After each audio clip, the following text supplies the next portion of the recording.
कभी भूत देखा है आपने, या कोई अकल्पनीय घटना आपके साथ घटी है? हम उस घटना को शब्दों में बयान नहीं कर सकते, पर जब वो अनुभव आता है तो हमारी ज़िंदगी बदल जाती है। मैं भी आज आपसे एक ऐसा ही अनुभव बताने वाला हूँ। मेरा नाम शाहनवाज़ है।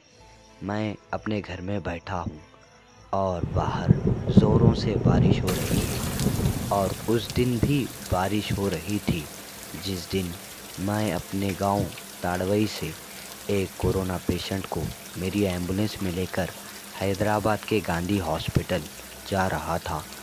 रात के करीब 8 बज रहे थे और बारिश रुकने का नाम नहीं ले रही थी, और मैं भी साफ सड़क पर तेज़ी के साथ अपनी एम्बुलेंस चला रहा था। कोरोना मरीज़ होने के कारण उस पेशेंट के साथ उसके घर का कोई सदस्य नहीं था। लॉकडाउन की वजह से सड़क पर ज़्यादा गाड़ियां भी चल नहीं रही थी। मैंने एम्बुलेंस में अपना म्यूज़िक प्लेयर ऑन किया और उसमें अरिजीत सिंह का गाना चला दिया।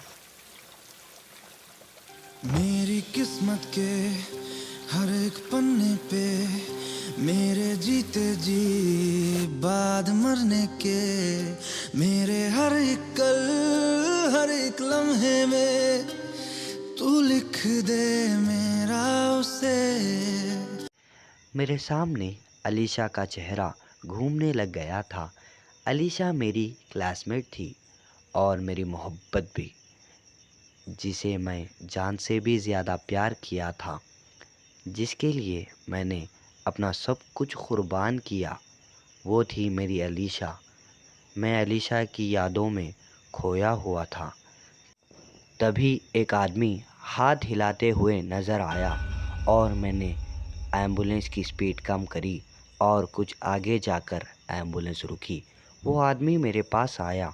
वो बहुत घबराया हुआ था। उसके माथे पर पसीने की बूंदें थी। वो कहने लगा, भाई, मैं शायद रास्ता भटक गया हूँ। मुझे हैदराबाद जाना है। मेरी बाइक खराब हो गई है और यहाँ मुझे बहुत डर लग रहा है। क्या आप मुझे हैदराबाद तक लिफ्ट देंगे?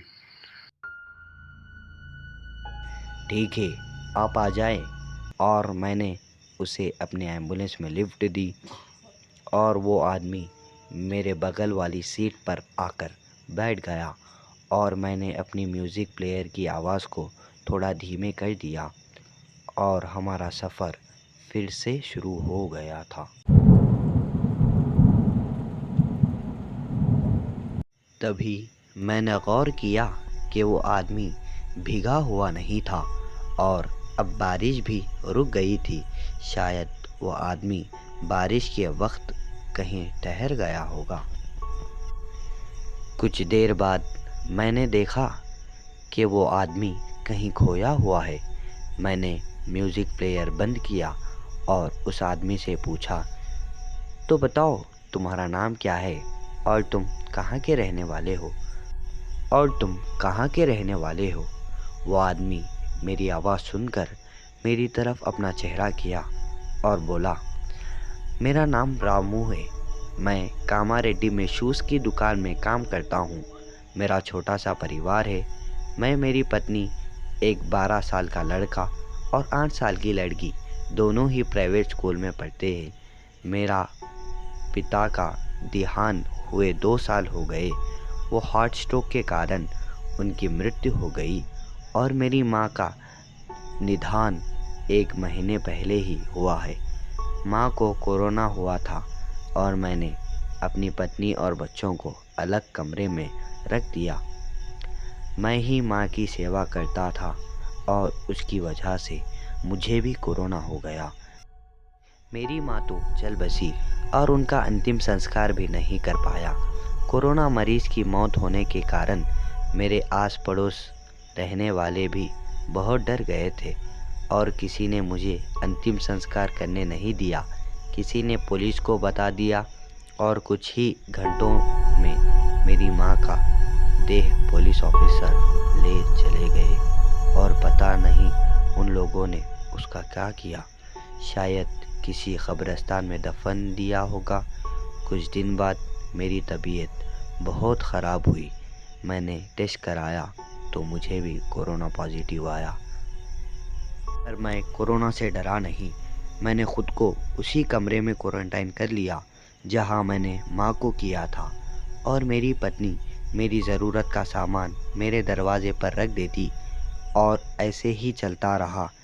1 महीना बीत गया, मेरी तबीयत और बिगड़ गई तो मैंने डॉक्टर से बात की और उन्होंने बताया कि मेरा लीवर ख़राब होने के कारण मेरा शरीर कोरोना से लड़ नहीं पा रहा है और मेरा लीवर शराब पीने की वजह से ख़राब हो गया था। ये कहकर वो आदमी रुक गया। रामू श्रीवास्तव के बारे में पूछने लगा। उन्होंने बताया कि उसकी डेथ तो 4 घंटे पहले ही हो गई है। उसका लीवर ख़राब था और कोरोना ने उसके शरीर को और खोखला कर दिया था। वो ज़िंदगी से जीत नहीं पाया और मौत ने उसको जकड़ लिया। मैंने पूछा, उसका शरीर कहाँ है? डॉक्टर ने कहा, वो अभी यहाँ से 2 कंपाउंडर ले गए। मैं दौड़ते हुए कंपाउंडर्स के पास पहुँचा, उन्हें आवाज़ देकर रोका और सफ़ेद कपड़े को हटाकर जब मैंने चेहरा देखा तो वही था। वो रामू श्रीवास्तव की डेड बॉडी थी जो 2 घंटे पहले मुझसे बात कर रहा था। मेरा कलेजा खौफ से दिल उठा और मैं वहाँ से मैं एम्बुलेंस के पास आया। मेरे सामने रामू के साथ जो बात की थी वो दृश्य चलने लगी। यानी तब से मैं एक मरे हुए आदमी से बात कर रहा था जिसे मुक्ति नहीं मिल रही थी। मुझे याद आया कि उसे उसकी परिवार की बहुत फिक्र थी जिसकी वजह से उसकी मुक्ति नहीं मिल रही थी, और मैंने उससे वादा किया था कि मैं उसके परिवार का ध्यान रखूँगा, और वो मुक्त हो गया। शायद उसकी आत्मा मुक्ति के लिए भटक रही थी। मैंने अपना फ़ोन निकाला और रमेश को फ़ोन किया और श्रीवास्तव के घर के बारे में बताया और रामू की मृत्यु की खबर देने को कहा। फिर मैं रामू के डेड बॉडी के पास गया और डॉक्टर सुदेश से बात कर के रामू की डेड बॉडी की कब्रिस्तान में दफन करके ताकि साथ ही रहे। फिर मैं रामू के डेड बॉडी के पास गया और डॉक्टर सुदेश से बात करके रामू की डेड बॉडी को कब्रिस्तान में दफन करने तक साथ ही रहा। तब से लेकर आज तक मैं और रमेश, रामू की पत्नी, मेरी मुंह बोली बहन का ख्याल रखते हैं, और शायद इस बात से रामू की भटकती आत्मा को मुक्ति मिल गई है और वो अभी खुश है।